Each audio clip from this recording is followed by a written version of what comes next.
visi misi gubernur dalam rangka mendukung ini 3 hal ini. Nah, beberapa isu strategis yang hasil dari perenungan kita selama ini dan hasil kunker lapangan selama ini, itu ada beberapa isu penting di PUPR yang selama ini menjadi sorotan, menjadi kebutuhan masyarakat. Lalu, nah ini berdasarkan analisa dan segala macam, itu ada kurang lebih ada 5 sampai dengan 6 masalah utama. Pertama itu belum optimalnya kinerja jaringan irigasi.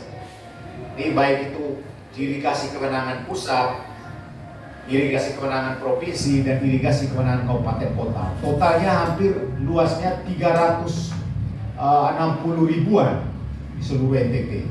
Ya, ini kalau kita sentuh mulai dari bangunan utama, primer, sekunder sampai dengan tersier secara baik, kalau kinerjanya rata-rata sudah di atas 75 saja, maka dia akan mendukung kepada peningkatan indeks tanam yang dari 1,5 menjadi bisa 2, dan ini bisa mendukung, kalau kinerjanya sudah bagus, ini akan mendukung kepada peningkatan musim tanam.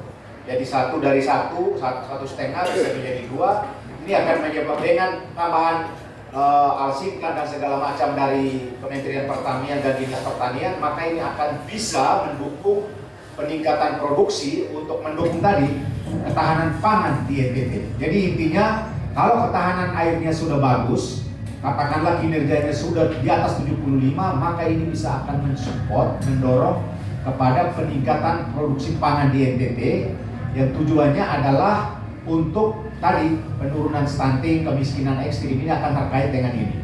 Kemudian hal kedua, Bapak Ibu sekalian, teman-teman media yang saya kasihi dan saya banggakan, kita punya ketersediaan air baku itu juga masih kurang. Ya, ini masih minim.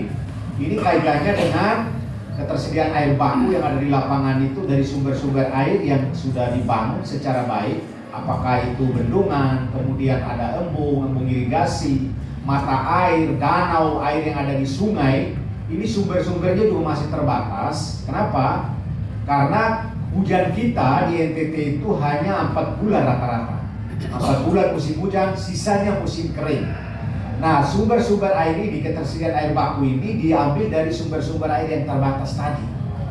Nah, ini kalau kita sentuh, maka selain dia mendukung kepada air minum dan kebutuhan-kebutuhan lain, juga akan mendukung ke poin pertama, yaitu ketersediaan air, ketahanan air untuk mendukung ketahanan pangan yang saya tadi sampaikan poin pertama.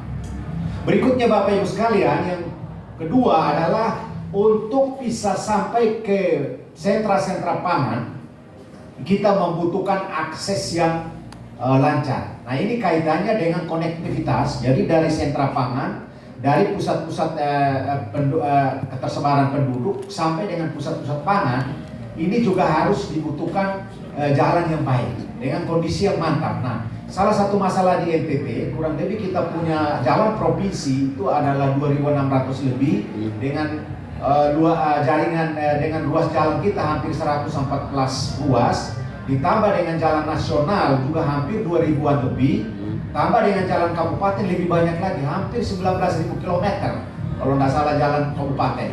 Nah, ini kalau berkolaborasi secara baik, kalau kita tangani secara baik, ya, maka kita target saja di atas 75 misalnya kemantapan jalan. Apakah kalau rata-rata di pusat itu sudah di atas 95, sementara kita provinsi itu kondisi terakhir itu dari 73 itu sudah ke 67 kalau tidak salah ya angkanya. Nah, ini kita harus perhatikan secara baik supaya angka kemantapan jalan ini bisa naik. Dengan apa? Dengan kolaborasi antara kabupaten, kolaborasi dengan provinsi, kolaborasi dengan pusat, sama kolaborasi dengan dunia usaha, jasa konstruksi. Nah, kalau ini disentuh secara baik, kerjasama yang baik, maka ruas-ruas jalan yang kerusakannya tinggi ini akan ditangani secara baik, sehingga kemantapan jalan ini juga akan mendukung kepada lancarnya distribusi pangan dari titik-titik sentra pangan ke titik-titik penduduk, ya, perkumpulan penduduk yang mana di situ juga ada stuntingnya tinggi, ada kemiskinan tinggi, dia akan mempercepat itu. Ini dalam rangka untuk tadi mendukung kepada tiga tadi, kemiskinan ekstrim, stunting, sama kemiskinan. Kemudian hal berikut Bapak Ibu sekalian, teman-teman media yang saya kasih dan saya banggakan adalah rendahnya angka layanan air minum.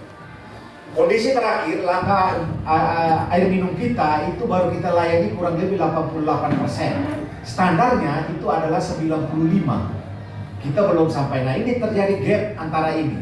Kita punya sumber-sumber air yang tadi sudah disediakan oleh beberapa sumber air, bendungan dan sebagainya. Ini ke depan kita harus merencanakan secara baik, perencanaan secara baik, sehingga layanan air minum, kami sudah membawa air dari sumber-sumber air sampai dengan titik-titik tertentu, kemudian disambung dengan sambungan langsung ke masyarakat ini. Kalau ini kita sentuh dengan kolaborasi, kerjasama kolaborasi antara kabupaten, provinsi, dengan sekarang Bapak Gubernur kita, Bapak Wakil Gubernur kita yang bergeraknya sangat cepat, sangat lincah dan cepat ini, maka bisa juga ini akan kita percepat. Kolaborasi antara kabupaten, provinsi, pusat, sama dunia usaha konstruksi. Ini kaitannya dengan air minum. Kemudian yang berikut, masalah sangat klasik yang kami ke lapangan itu adalah terbatasnya sumber air minum. Tadi saya sudah sampaikan. Yang berikut adalah rumah layak huni. Rumah layak huni untuk yang lokasi-lokasi stunting tinggi, kemiskinan ekstrim tinggi, sama kemiskinan. Ini juga